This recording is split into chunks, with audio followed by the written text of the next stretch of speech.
Y quiero invitarles a que podamos buscar en nuestras Biblias el libro de Números, capítulo 31. Números 31. Dice de la siguiente forma: Jehová habló a Moisés diciendo: haz la venganza de los hijos de Israel contra los madianitas. Después serás recogido a tu pueblo.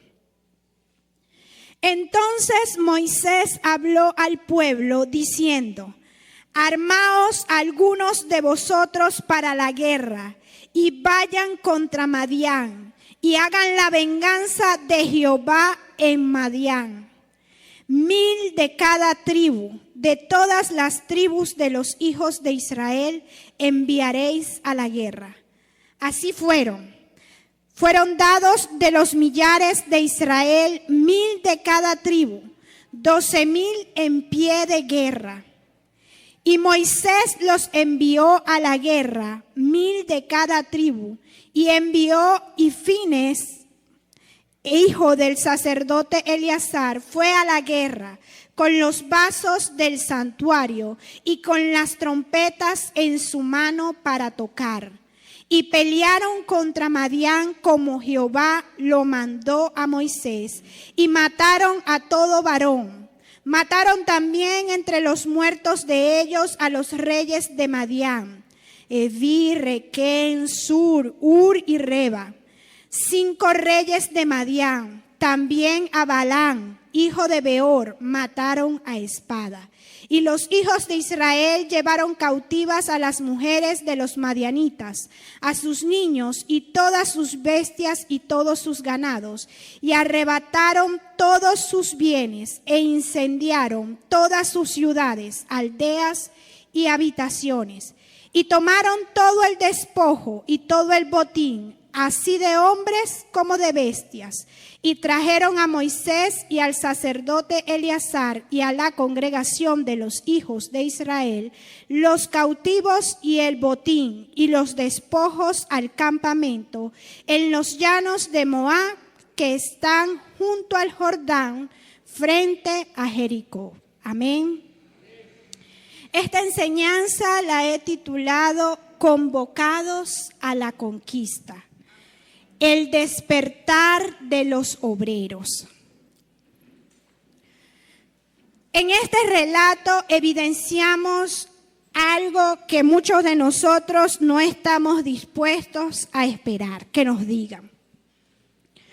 Moisés recibió una orden de parte de Dios y Dios le dijo de una sola vez: vas a hacer la venganza de los hijos de Israel. Y después de eso serás recogido. Es decir, que hasta allí. Esa era su última batalla, esa iba a ser su última comisión, ese iba a ser su último encargo. Muchas veces cuando nosotros escuchamos la palabra muerte, nos estremecemos, nos asustamos, nos angustiamos. Sin embargo, Moisés ya sabía cuál era el plan de Dios.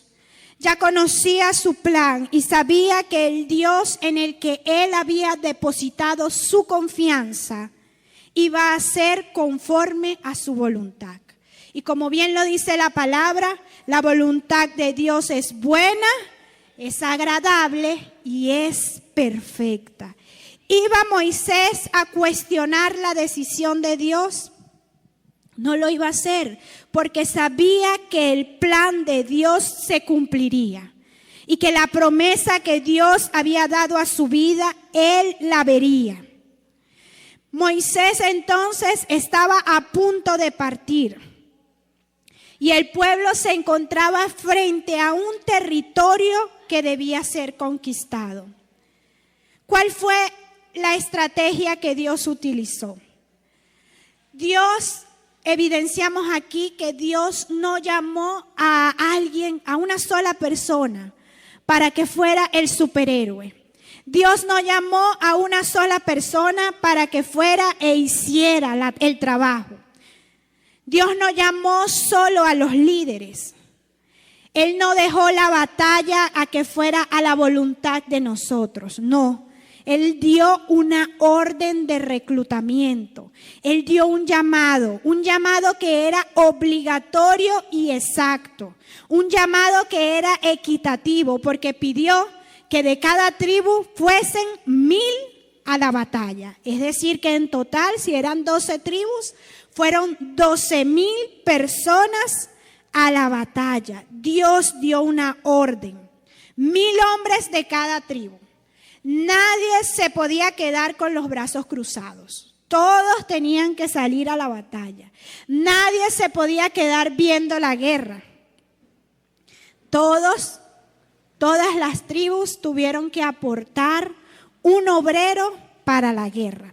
¿Y por qué lo llamamos obrero y no soldado? Eso es lo que vamos a conocer ahora más adelante. Muchas veces nosotros venimos a la iglesia y oramos y decimos, Señor, envía obreros. Como dice la palabra, que la mies es mucha y los obreros pocos. Y comenzamos a decirle al Señor, cuando oramos, cuando hacemos nuestro tiempo de intercesión, le pedimos, Señor, envía obreros. Y cuando oramos por nuestras familias, también decimos, Señor, envía obreros a nuestra familia. Señor, levanta a alguien para que le predique a mi familia. Levanta a alguien para que le hable a mi hijo, para que le hable a mi jefe, para que le hable a mi vecino. Pero, ¿y tú? ¿Qué estamos haciendo nosotros? Y el Señor quiere que nosotros podamos cambiar nuestra mentalidad, que dejemos de ser espectadores para que nos podamos convertir en protagonistas del plan que Dios quiere hacer en nuestras vidas y en nuestra nación. Dios no está buscando voluntarios que miren la batalla. Dios está reclutando a personas que puedan involucrarse, que puedan poner sus manos, que puedan ensuciarse las manos, que comiencen a hacer la obra. No quiere que sigamos mirando la batalla. Y por mucho tiempo hemos estado en esa posición. Hemos estado en la posición de espectadores. Hemos estado en la posición de mirar lo que Dios va a hacer. Yo solamente estoy esperando que Dios haga algo. Y nos quedamos allí esperando que Dios haga algo. Pero el llamado de Dios para nuestras vidas es que podamos accionar. Dios viene en esta mañana a entregarnos una comisión. Dios viene a entregarnos la orden de reclutamiento. Dios viene a decirnos, tú eres el llamado, tú eres el escogido, tú eres el que debes levantarte para la batalla. Los obreros no van a caer del cielo. Tú y yo somos esos obreros. Tú y yo somos esos obreros. Entonces, les dije hace un momento que el título de esta enseñanza es Convocados a la conquista, el despertar de los obreros. ¿Qué es una convocatoria? Una convocatoria es un anuncio o es un llamado público que se hace a un grupo de personas. ¿Para qué? Para que esas personas puedan asistir a un acto o cumplan con un deber. En este sentido, Dios nos está haciendo a nosotros una convocatoria. Y la convocatoria no es para asistir a un lugar, no es para venir y sentarnos aquí en la iglesia. La convocatoria es para cumplir el deber y la comisión que Él nos dejó. En hebreo la palabra convocatoria significa mikra, que se traduce como convocatoria santa. Es un llamamiento oficial del Rey del universo. No estamos aquí por casualidad y eso es lo que debemos entender. Fuimos convocados oficialmente por el Rey de Reyes, por el cielo, para una asignación que nadie más puede hacer por ti. Hay una asignación que solo tú y yo podemos hacer. Hay una convocatoria santa, un reclutamiento oficial que el Señor quiere hacer para nuestras vidas en esta mañana. Entonces tenemos la definición de convocatoria, pero también voy a darles la definición de despertar. Y despertar significa interrumpir del sueño a alguien. Significa salir de un estado de letargo. Significa salir de la inactividad o de la insensibilidad en la que muchas veces nos encontramos.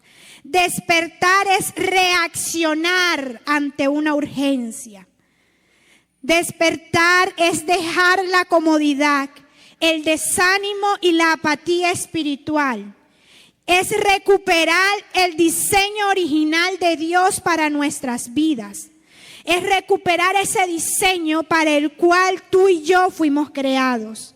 Despertar es darnos cuenta de que el mundo se está perdiendo y que nosotros no tenemos tiempo que perder. Eso es despertar. Otra definición que quiero que podamos tener clara es la definición de conquista, porque la convocatoria es una convocatoria a la conquista. ¿Y qué es conquista? Conquista es lograr el control de un territorio, de una población, o es lograr el control de una posición mediante el esfuerzo, mediante la estrategia y la batalla. Conquista es rescate. Conquista es arrebatarle al enemigo las almas, es arrebatarle al enemigo nuestra familia y las generaciones que están atrapadas en el dolor, en la depresión, en la angustia, en el pecado, en la ignorancia. Esa es conquista, arrebatar de las manos del enemigo esas almas que se están perdiendo para establecer el reino de Dios. Y la última definición que quiero darles es la definición de obrero. Obrero proviene del latín operarius. Es la persona que realiza un trabajo físico o manual. Es un trabajador que produce. En griego se traduce como egates, un trabajador del campo, alguien que se esfuerza y ejecuta una tarea. Entonces Dios está demandando de nosotros que haya un despertar de esos obreros, de ese obrero que se ha quedado dormido y que ha dejado de hacer la tarea que le corresponde. Jesús, cuando pidió que rogáramos, Él no dijo que rogad para que Dios envíe críticos o para que Dios envíe teólogos, para que Dios envíe espectadores. No. Jesús dijo rogad para que Dios envíe obreros. Es decir, que el Señor quiere que en nosotros se despierte ese espíritu de obrero, esa persona que está dispuesta a hacer el trabajo físico, esa persona que está dispuesta a hacer el trabajo manual, esa persona que está dispuesta a esforzarse y a ejecutar esa tarea. Eso es lo que Jesús estaba llamando, rogad para que envíe obreros. El obrero es el que se ensucia las manos, el obrero es el que siembra. El obrero es el que recoge la cosecha. El obrero es el que hace que las cosas sucedan. Así que en esta mañana Dios viene a traernos un mensaje que debemos despertar como esos obreros, listos para sembrar, listos para ensuciarnos las manos, listos para recoger la cosecha, listos para hacer que la mano de Dios se mueva. Amén. Entonces Dios nos está haciendo una convocatoria santa y su anhelo es un despertar colectivo en nuestras vidas para que salgamos a la conquista de nuestra tierra. Debemos de dejar de pedir obreros. Sí. Debemos de dejar de pedir obreros y empezar nosotros a ser esos obreros. Tú y yo debemos ser esos obreros. Vamos a dejar de pedirle a Dios envía obreros. Vamos a decirle al Señor, yo quiero ser ese obrero. Y hoy Dios va a activar en nosotros 4 diseños de esos obreros. El primer obrero que Dios va a activar en nuestras vidas es el despertar del obrero de paz. Mientras leíamos Números, capítulo 31, en el versículo 6, dice que Moisés los envió a la guerra, a 1000 de cada tribu, pero también envió con ellos a Fines, hijo del sacerdote Eleazar. Dice que él fue a la guerra con los vasos del santuario. Y entonces uno se pregunta, ¿y qué va a hacer una persona en la guerra? Si se supone que a la guerra va a pelear, ¿qué va a hacer una persona con unos vasos? ¿Qué va a hacer ese sacerdote allí? Y es porque la guerra debemos pelearla de diferentes formas. Y la primera forma de pelear esa guerra es siendo un obrero de paz. ¿Qué es la paz? Bueno, la paz dice que Dios es el Dios de paz y se traduce como Shalom, Dios de paz. En Romanos 14, 19, y quiero que lo podamos leer, Romanos 14, 19, dice de la siguiente forma: así que sigamos lo que contribuye a la paz y a la mutua edificación.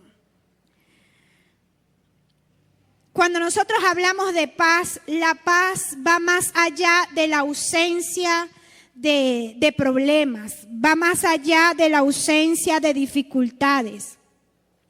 La paz es un estado de bienestar integral, es plenitud, es armonía, es sin importar que haya un problema o estemos en guerra, nosotros sabemos que el consuelo, que la paz, que la armonía proviene de Dios. El obrero de paz es un portador de ese Shalom, es un portador de la presencia del Dios de paz en medio de un mundo lleno de conflictos. Es decir, que tú y yo somos portadores de ese Shalom. Tú y yo somos portadores de ese Dios de paz. Y el llamado de Dios para nuestras vidas es que despierte ese obrero de paz. Ese obrero que está dispuesto a dar esa mano en el momento de agonía. Es ese obrero que está dispuesto a dar una palabra de aliento en ese momento de dificultad. Es un obrero que está dispuesto a dar una palabra oportuna. Una palabra oportuna. Entonces Dios quiere que nos levantemos como ese obrero de paz. Y quizás nosotros mientras escuchamos la prédica, decimos, ay ya, nos van a enviar a predicar. Ay ya, lo que quieren es que salgamos y estemos por allí. No, ese es el llamado. Eso es lo que debemos hacer, pero es entender que el llamado de Dios no es solamente para una reunión o una convocatoria aquí en la iglesia o un evangelismo masivo. El llamado de Dios es que en nuestra cotidianidad nosotros podamos ser esos obreros, que en donde nos estamos a diario, en donde nos desempeñamos, en donde nos encontramos, seamos ese obrero de paz. Que en la cocina de nuestra casa seamos un obrero de paz. Que en el lugar en nuestra oficina seamos un obrero de paz. Que en nuestras clases, en nuestras aulas, seamos un obrero de paz.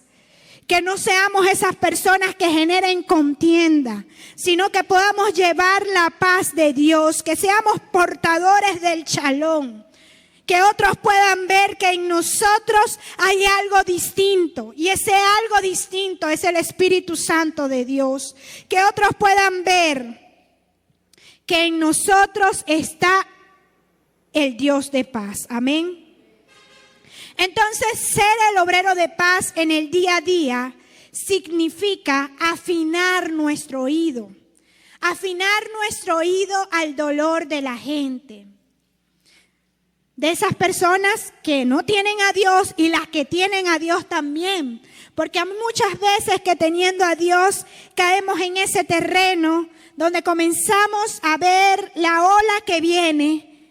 Y en vez de tener la paz, en vez de confiar de que Jesús está en la barca, comenzamos a angustiarnos y a decir: Señor, ¿no ves que me voy a ahogar? ¿No ves la tormenta? Señor, ¿no ves lo que está pasando? Sí, Dios lo ve. Y de hecho Jesús estaba montado en la barca. Claro que lo sabe. Él sabe que tú y yo padecemos. Él sabe que tú y yo estamos pasando por dificultades. Dios lo sabe.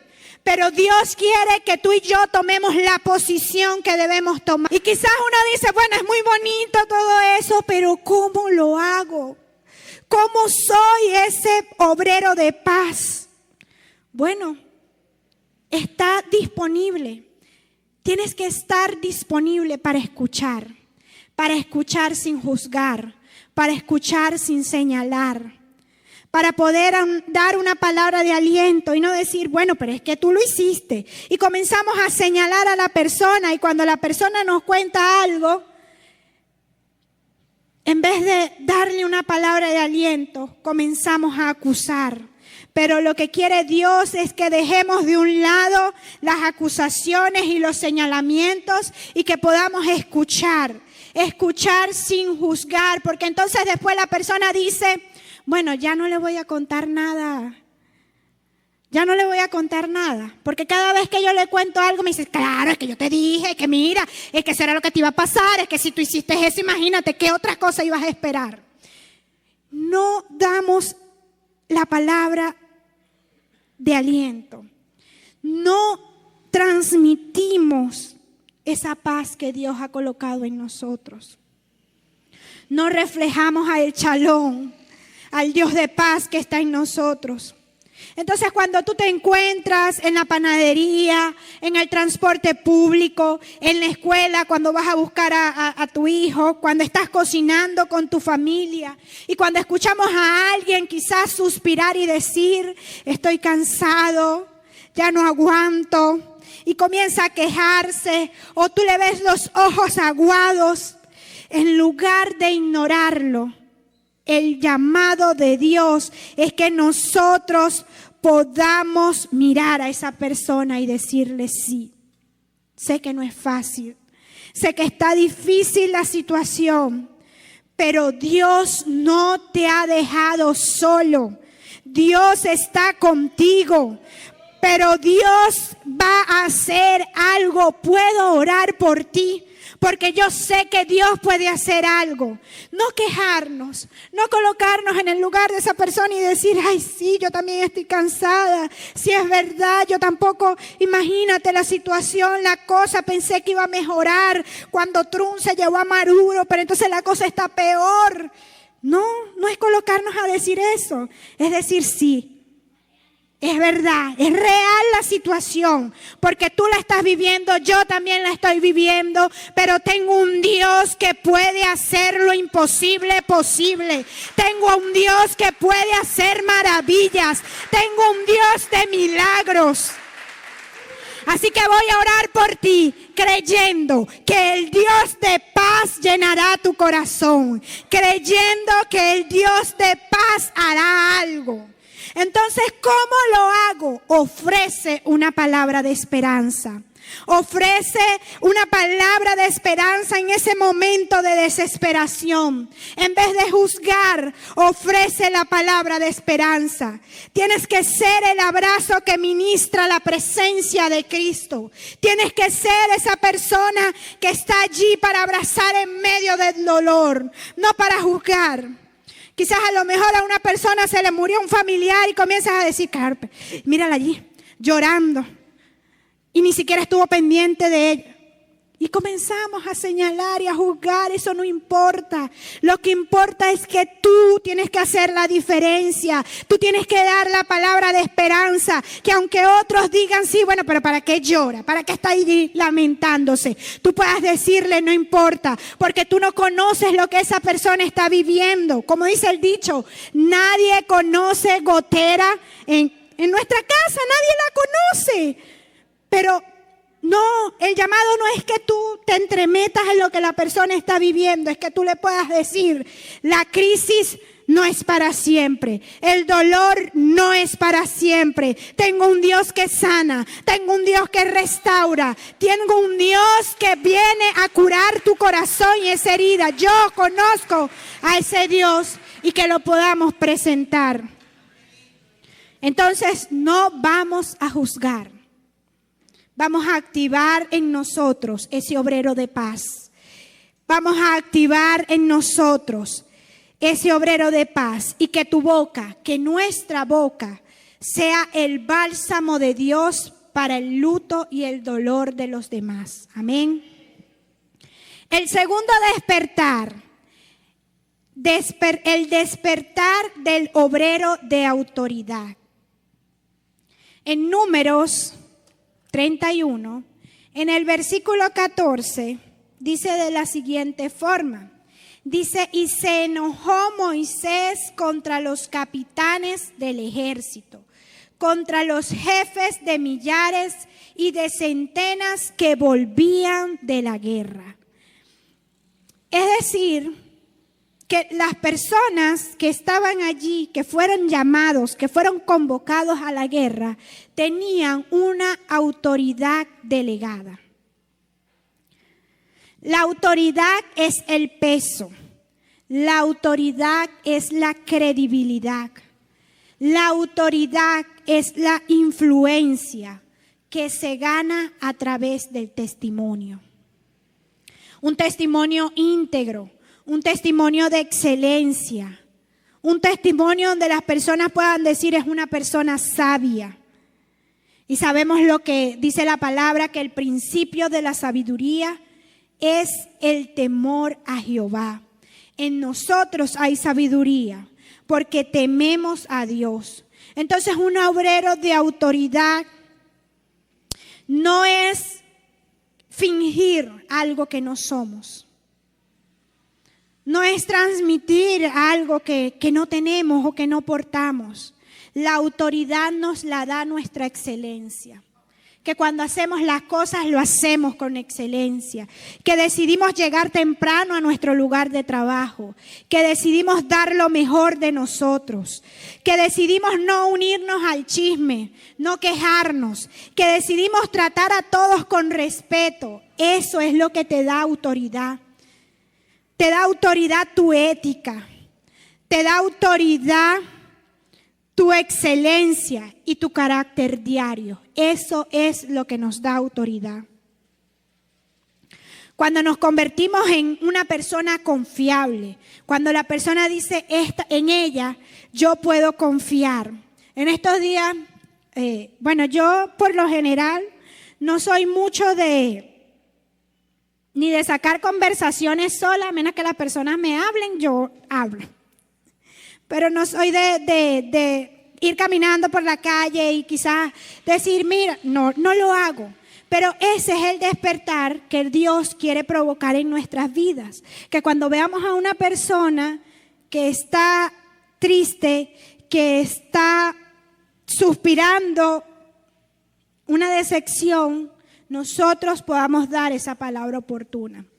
Pero en el trabajo, yo por lo general llego, De una sola vez subo al salón, estoy con los estudiantes y cuando salgo también ya es porque ya terminé mis clases con los estudiantes y no me quedo a conversar con nadie. Yo no me quedo a conversar con las profesoras, yo no me quedo a conversar con nadie, no converso con ellos. Sin embargo, ha habido oportunidades donde lo he hecho. Y escuchaba a esta profesora decir, bueno, es que yo no tengo amigas porque yo no sé, yo no soy mucho de amigas. Pero yo sé que si yo hablo con la profesora Jace Clavis, yo le puedo contar a ella algo con completa libertad, porque yo sé que ella no le va a contar eso a nadie. Y yo, claro, si no hablo con nadie. Pero esta es lo que te da a ti la autoridad. Cuando tú eres una persona de confianza, cuando otros pueden decir, yo sé que yo puedo hablar con ella y el vecino no se va a enterar. Yo sé que yo puedo contarle a esta persona lo que estoy sintiendo porque en ella hay credibilidad. Y eso es lo que otros tienen que ver en nosotros. La autoridad no es dominancia, la autoridad no es gritar, la autoridad no es eso. La autoridad es un respeto que se gana por sí solo, que donde otros no ven confianza en ti puedan hallarlo, que en donde otros no están ocupando ese lugar, otros puedan decir, yo puedo confiar en ti, yo puedo darte a ti esto. Y hay veces que ella me escribe, profe, le escribo a usted porque yo sé que usted es una persona de Dios y yo no vivo diciendo en el colegio, yo soy cristiana, no lo digo. Pero él me dice, profe, yo le escribo a usted para decirle qué hago en esta situación. Y quizás uno puede decir, bueno, pero es una persona adulta, mayor que yo, o sea, con muchos años más que yo, pero que puedan tener esa confianza de venir a ti y decirte qué hago en esta situación. Es evidenciar que realmente hay algo que Dios ha depositado en nosotros. Hay algo que tú tienes que nadie más lo tiene. Que aunque hay otras personas a su alrededor que pudieran decir que pueden tener más sabiduría, que tienen más experiencia, esa persona pueda venir a ti porque sabe que en ti hay un espíritu superior. Como lo dice en Daniel, y vamos a leerlo, ¿no? En Daniel capítulo 6, nosotros evidenciamos algo que ocurrió, ¿no? Dice que Daniel, en el versículo 3, pero Daniel mismo era superior a esos sátrapas y gobernadores, porque había en él un espíritu superior. Y el rey pensó en ponerlo sobre todo el reino. ¿Ah? ¿Quién da la autoridad? La autoridad no la da Dios, porque en nosotros hay un espíritu superior. En nosotros está el Espíritu Santo de Dios. Entonces, tener autoridad no es gritar, no es dominancia. Es ocupar un lugar de autoridad donde Dios nos ha posicionado. El lugar donde tú te encuentras, ese es tu lugar de autoridad. Y Dios te coloca en ese lugar no para que te jactes, no para tu orgullo, no para que te llenes de ego, sino para que hables de Cristo. Es para que tu entorno te pueda respetar y te pueda escuchar y pueda evidenciar que eres un obrero de autoridad que va a romper con la incredulidad, va a romper con el intelectualismo que pueda tener la persona. Eso es lo que hace un obrero de autoridad. Entonces, ¿cómo yo hago esto? ¿Cómo hago para ser este obrero de autoridad? Despertar como este obrero de autoridad, ese despertar es cuando te conviertes en esa persona más confiable y sabia de tu entorno. Estás construyendo autoridad. El día que ese compañero que no cree quizás en nada, que quizás siempre va por la razón y no cree en nada, pueda venir a tu lugar y decir, yo sé que tú eres un hombre de fe, yo sé que tú eres una mujer de fe, yo sé que en ti puedo confiar. No porque va a buscar a una persona religiosa que vive gritando, gloria a Dios, aleluya, sino porque va a buscarte a ti por tu testimonio diario. Y ese testimonio es lo que se gana el derecho a ser escuchado.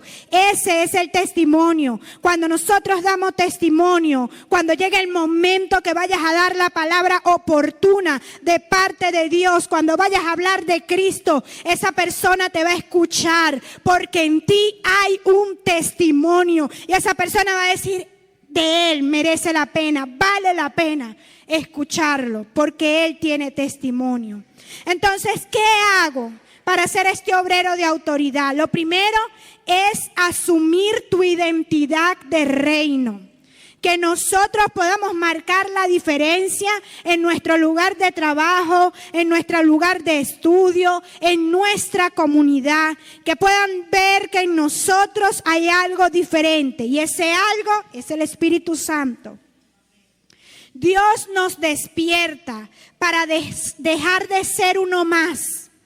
Y que podamos usar la posición donde Él nos coloca para su gloria. ¿Qué otra cosa puedo hacer? Buscar la excelencia. En todo lo que hagamos, seamos excelentes. Dejemos de ser mediocres. Como dice la palabra, y todo lo que hagas, hazlo con amor. Y eso, cuando hacemos las cosas con amor, eso se evidencia. ¿Qué otra cosa hago? Bueno, activa la sabiduría de Dios para tomar decisiones que impacten tu entorno. ¿Qué otra cosa puedo hacer? Ser un modelo de integridad. Sé un modelo de integridad. Que en ti puedan ver esa persona confiable. Número 3. Entonces hablamos del despertar del obrero de paz. Acabamos de hablar del despertar del obrero de autoridad. Y vamos a hablar entonces del despertar de los obreros de poder. El despertar de los obreros de poder. Números 31.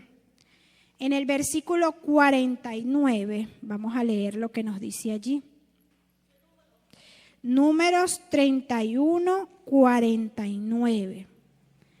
Dice, y dijeron a Moisés, tus siervos han tomado razón de los hombres de guerra que están en nuestro poder, y ninguno ha faltado de nosotros. 12,000 hombres fueron a la guerra.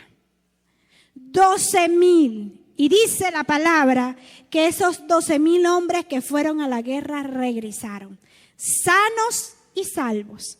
¿No se evidencia allí el poder de Dios? 12,000 hombres fueron a la guerra y los 12,000 regresaron sanos y salvos.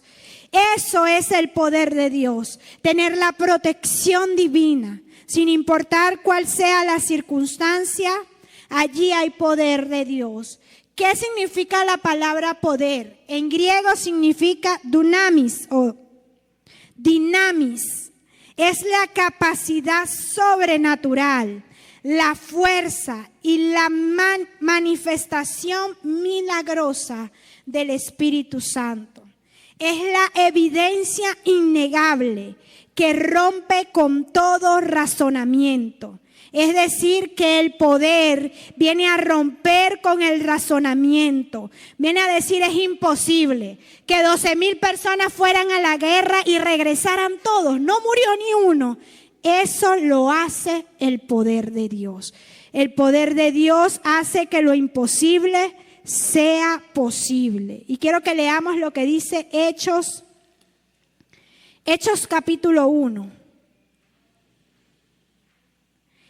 Hechos 1, en el versículo 8, dice, pero recibiréis poder cuando haya venido sobre vosotros el Espíritu Santo, y me seréis testigo en Jerusalén, en toda Judea, en Samaria y hasta lo último de la tierra.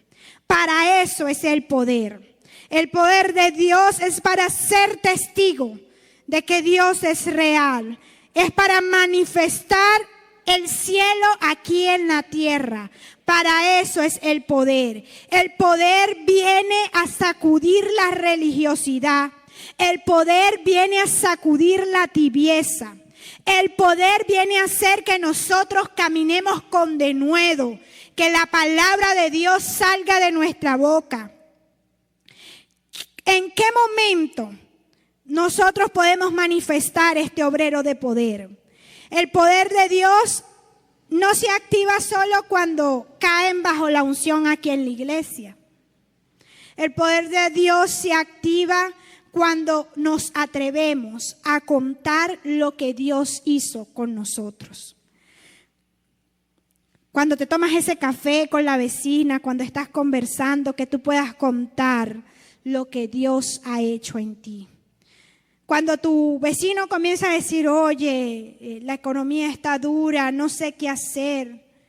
El cristiano que está dormido, que no ha despertado, dice, bueno, sí es verdad, comienza a quejarse, ¿no? Igual que él. Pero el obrero de poder despierta y dice, es verdad. Humanamente la cosa está difícil, pero quiero contarte lo que me pasó a mí esta semana. Yo no tenía para comer y Dios proveyó. Dios abrió las puertas. Dios se encargó de enviar. Y eso activa el poder. Pero nosotros hemos dejado de hablar, de contar lo que Dios ha hecho en nuestras vidas. Por eso es que la pastora nos dio una encomienda hace unos meses atrás y nos dijo que tomáramos un cuaderno y que comenzáramos a escribir desde lo más mínimo que Dios había hecho con nosotros. ¿Qué Dios ha hecho? Entonces ahorita comenzamos a decir, oye, ahora nos quitaron la caja, ahora nos quitaron la bolsa. Y comenzamos a quejarnos por lo que nos están quitando, pero no hablamos de lo que Dios ha hecho, de cómo Dios ha provisto, de cómo Dios ha suplido, de cómo Dios se ha encargado de abrir las ventanas y proveer. Debemos romper con esa mentalidad. Entonces vamos a dejar de ser esas personas que se quejan y vamos a comenzar a manifestar el poder de Dios. Antes no tenía los 150, ahora los tengo. Con esos 150 Dios va a hacer algo. Algo Dios va a hacer. Señor, envíame, llévame al lugar. Lleva mis pies a ese lugar de bendición donde yo pueda comprar. Señor, bueno, voy a aprovechar yo sé que el dinero me va a rendir. Yo sé que la comida va a rendir. Tú lo vas a multiplicar porque Dios lo hizo. Y ese Dios que multiplicó los peces y los panes no se quedó en el Antiguo Testamento, en el Nuevo Testamento, no se quedó aquí. Ese Dios está aquí, está hoy, está en esta mañana, está en este día. Ese Dios está aquí. ¡Oh, aleluya! El Dios de poder está en este lugar. El Dios de poder. ¡Aleluya! Vamos a creer que el Dios de poder está con nosotros. Tú y yo somos los llamados a manifestar el poder de Dios. Tú y yo somos los llamados. Entonces ahora escuchamos a alguien decir, me duele la cabeza, y tú le dices, tómate una pastilla. ¿Y por qué no le decimos, déjame poner las manos un momento? Yo voy a orar por ti, porque yo creo en un Dios que sana. Yo creo en un Dios que sana. Dios nos está llamando a despertar. Estamos sumergidos en un sueño, en un letargo. Hemos dejado de creer en ese Dios que hace milagros. Y Él está aquí, ese Dios que hizo que se multiplicaran los panes y los peces está aquí. Ese Dios que resucitó a un muerto está aquí. Ese Dios que sanó que sanó está aquí. Dios quiere que podamos activarnos, que rompamos el confort, que comencemos a usar, a creer lo que dice la palabra. El Espíritu de Dios está sobre mí. El Señor te ha ungido para predicar su mensaje a los abatidos, para transmitir el consuelo a los que están enlutados. El Espíritu de Dios está en mí. Debemos creerlo. Debemos creerlo. Mira, estaba escuchando una clase ayer que tenía un examen y entonces viendo los videos. Y ellos estaban hablando acerca de cuál es la diferencia entre dar una charla y poder compartir un mensaje que impacte las vidas, ¿no?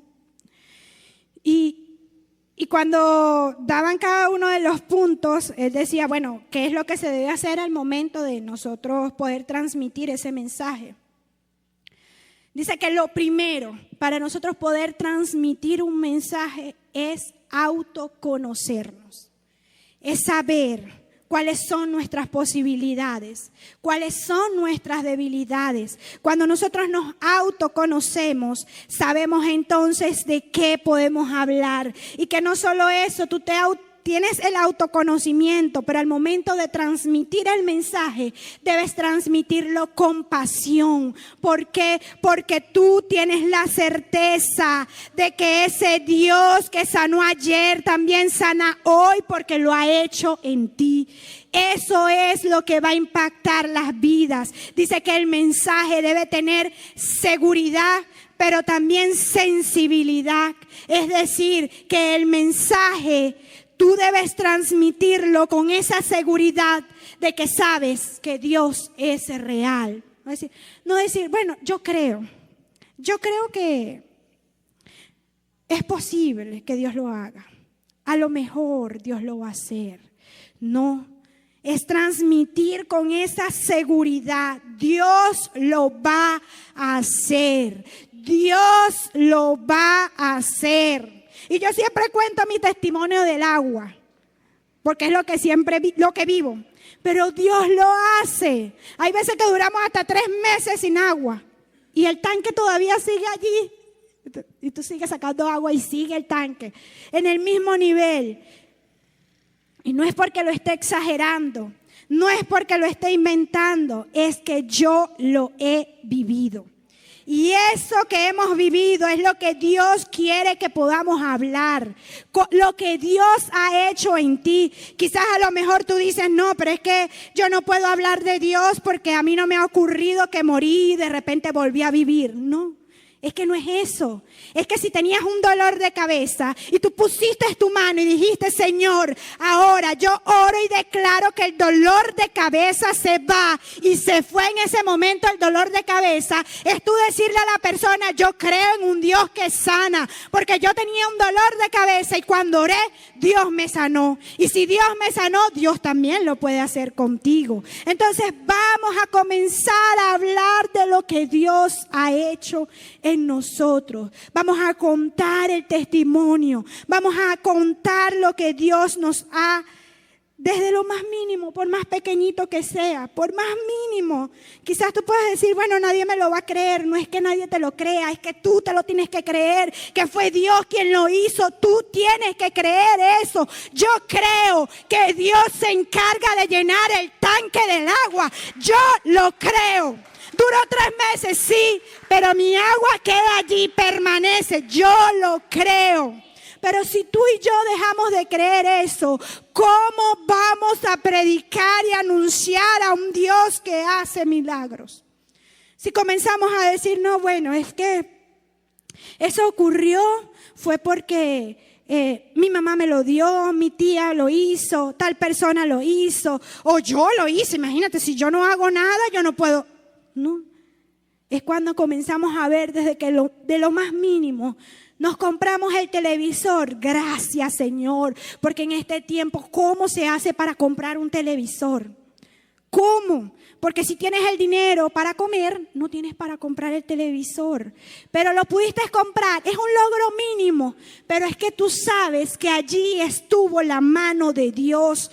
Porque pudiste comprarlo. Porque no te salió un gasto extra, no se te enfermó alguien, no se te dañó un electrodoméstico, sino que pudiste comprarlo. Allí está Dios. Es empezar a ver a Dios en todo. Por eso debemos despertar al obrero de poder.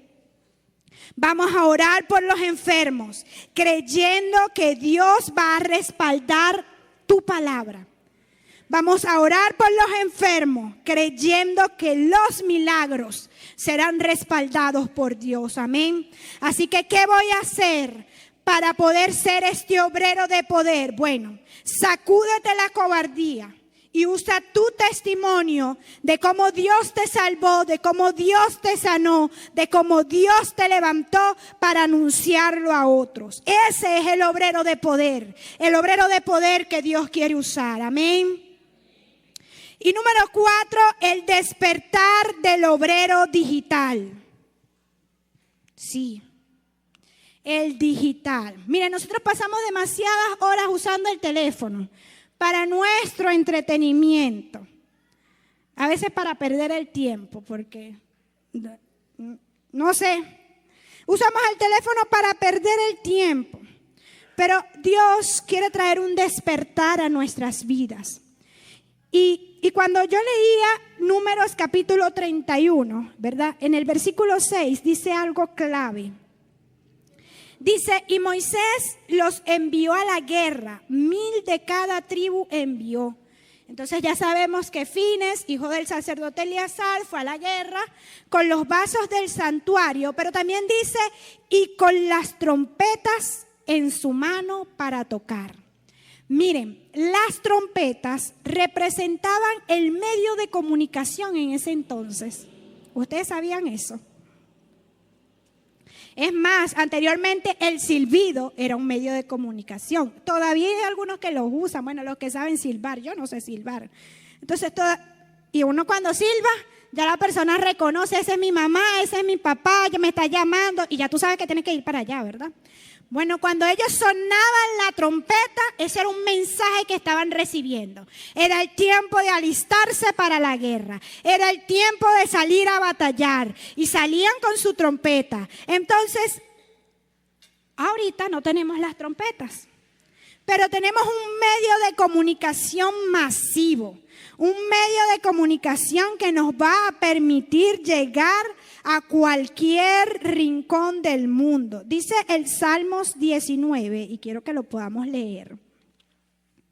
Salmos 19, 4. Dice, por toda la tierra salió su voz, y hasta el extremo del mundo sus palabras. ¿Cómo podemos llegar por toda la tierra?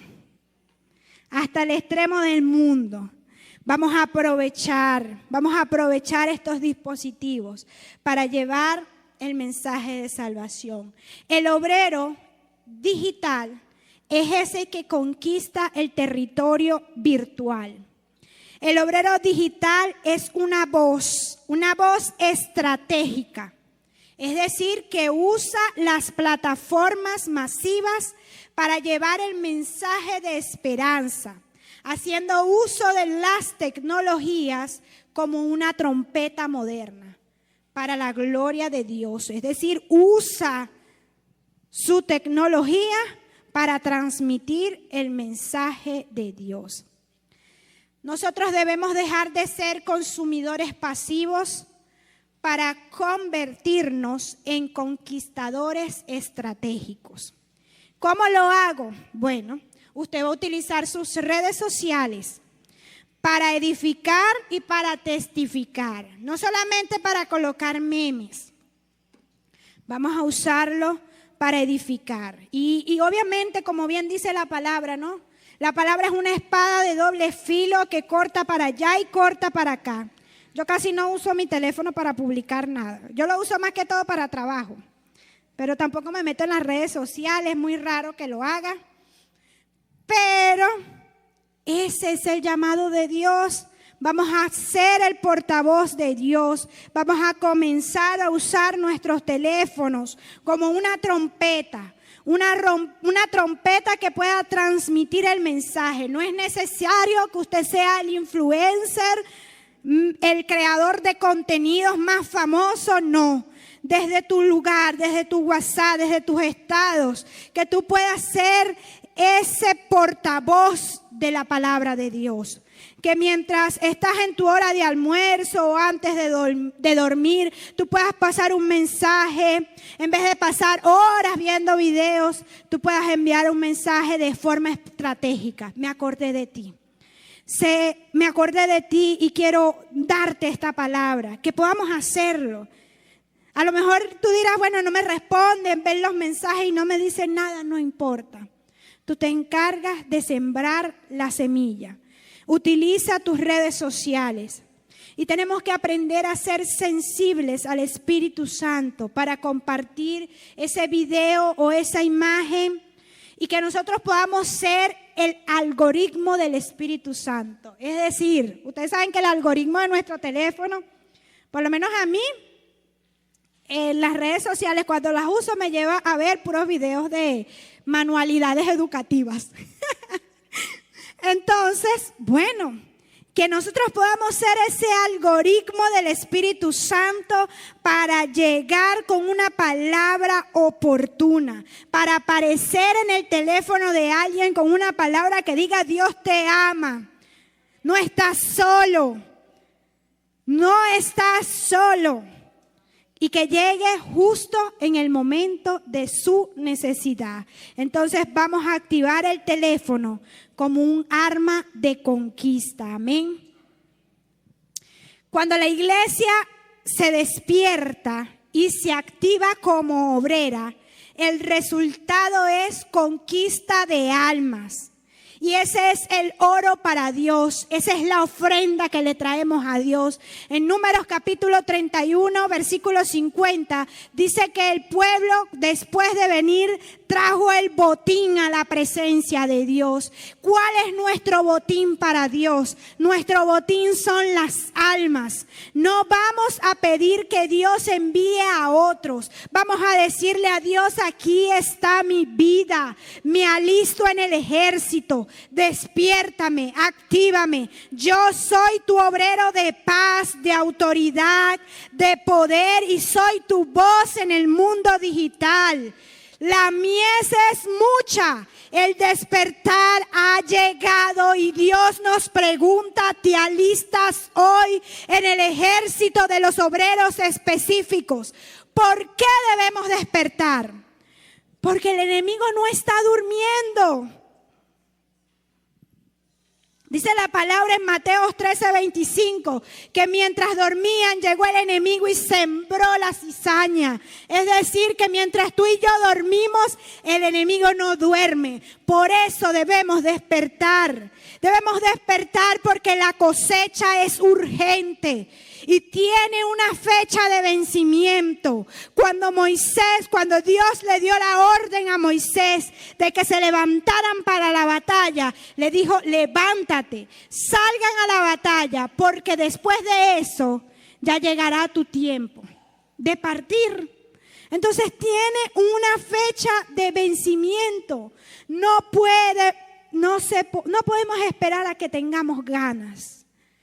Es que en nuestro diario, en nuestro día a día, es que, es que hoy iba a salir a predicar, pero entonces no pude salir porque la líder no fue conmigo. No, pero donde tú estés, que lo podamos hacer a diario, en cualquier lugar, en nuestro lugar de asignación, nosotros enviemos ese mensaje.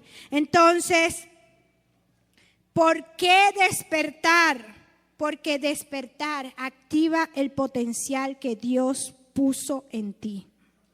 Amén. Dios quiere despertar el potencial que puso en nosotros. Ya sabemos que la cosecha es urgente, que no está esperando por si tienes ganas o tienes tiempo. Es que debes hacerlo en el lugar donde te encuentres. Si estás dormido, si estás cómodo, hoy tienes que soltar el desánimo, tienes que soltar la comodidad. Tienes que romper con ese poder que está congelado y comenzar a usarlo. Vamos a sacudir la apatía, vamos a despertar y vamos a usar nuestro testimonio como un proyectil para comenzar a disparar a esas almas que están allá afuera. Tu teléfono tiene que volverse en esa trompeta digital. Tus manos deben llenarse de ese bálsamo de paz para la vida de otros. Dios nos va a dar las herramientas. Dios nos va a dar las herramientas, pero tú y yo debemos activarlas. Amén. Entonces, dormir significa ser espectador. Pero despertar es convertirnos en la respuesta de Dios para el dolor, para la crisis, para la circunstancia que otras personas estén viviendo. Y para mí también, porque la palabra de Dios dice que en el mundo tendremos aflicciones, pero debemos confiar en Dios que Él ha vencido. Sabemos que todo tiene su tiempo.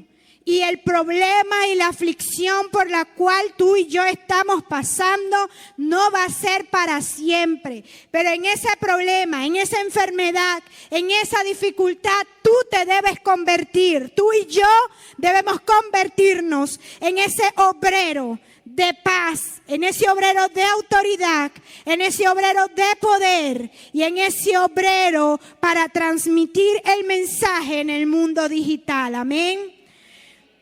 Entonces, el campo de batalla nuestro no es este lugar, es tu cotidianidad, amén. Ese es tu campo de batalla. Debemos despertar y dejar de perder nuestro tiempo. Es entender que cada hora de nuestro día es una oportunidad de conquista.